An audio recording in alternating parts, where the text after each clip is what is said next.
তৃণমূল মানে চুরি। এখানে যে এমপি হয়েছে না, ওকে লোকে বলে কয়লা চক্রবর্তী।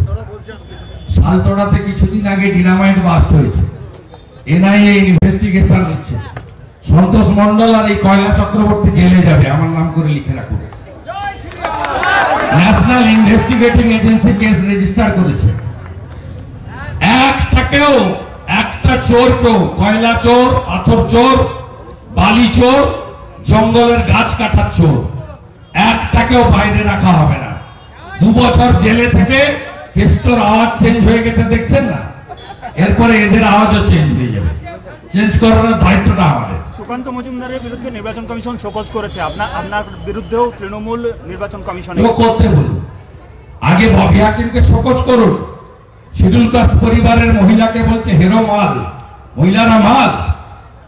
ওই যে ওরা বলে ঘনীমতের মাল, বাংলার মেয়েরা মাল। আগে ববি হাকিমকে শোকজ করতে বলুন, তারপরে আমাকে। দাদা, 5 হাসপাতাল ঘুরেও যখন শিশুর বেড জুটলো না কলকাতায়, 5 হাসপাতাল ঘুরেও যখন শিশু না, মিলবে না। পশ্চিমবঙ্গ থেকে 10 লক্ষ পেশেন্ট বাইরে যায়। আয়ুষ্মান ভারত চালু হয়নি, স্বাস্থ্য কার্ড, সাথীর কার্ড ভুয়া কার্ড। বাঁকুড়া জেলার লোক চিকিৎসার জন্য ভেলোরে যায়, কটকে যায়, ভুবনেশ্বরে এইমসে যায়। এখানে কোনো চিকিৎসা পাওয়া যায় না। বাঁকুড়া জেলায় 4টে ভোট নিয়েছে তৃণমূল, বাড়ি বাড়ি জল দিবে বলে।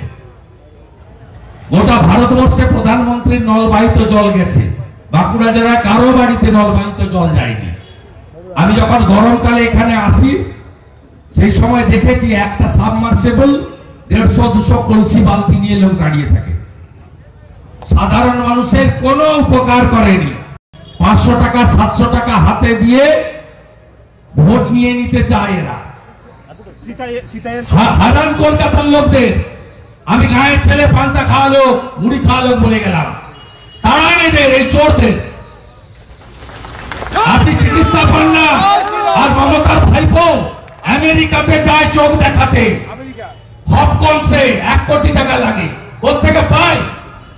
ওর বাড়ির কেউ 11 সালের আগে বিদেশ যেত না, আর বছরে 4 বার করে ইউরোপ যায়। দাদা বলছি, সিতাইয়ে সঙ্গীতা রায়ের প্রার্থীপদ খারিজের যে আবেদন, সেটা বাতিল হয়েছে। সিতাই 30 তারিখের পর কোর্ট হবে। দেবাশিস ধরের বাতিল হয়, আর হাজি নুরুলের থেকে যায়। সেটাও রেখাপাত্র কোর্ট করেছে। হাজি নুরুলের নমিনেশনও বাতিল হবে। বসিরহাটে বাই ইলেকশন হবে না। বিজেপি হচ্ছে নো সেটিং অপোজিশন। সিপিএম এর মতো আমরা হিন্দু